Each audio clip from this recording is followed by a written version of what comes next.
पञ्चप्रेतासनासीना पञ्चब्रह्मस्वरूपिणी चिन्मयी परमानन्दा विज्ञानघनरूपिणी ध्यानध्यात्युध्येयरूपा धर्माधर्मविवर्जिता विश्वरूपा जागरिणी स्वपन्ती तैजसात्विका सुप्ता प्राज्ञात्मिका तुर्या सर्वावस्था विवर्जिता सृष्टिकर्त्री ब्रह्मरूपा गोत्री गोविन्दरूपिणी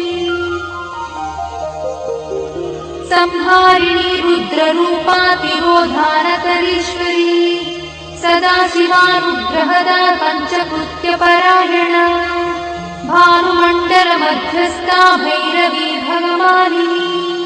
पद्मासना भगवती पद्मनाभसहोदरी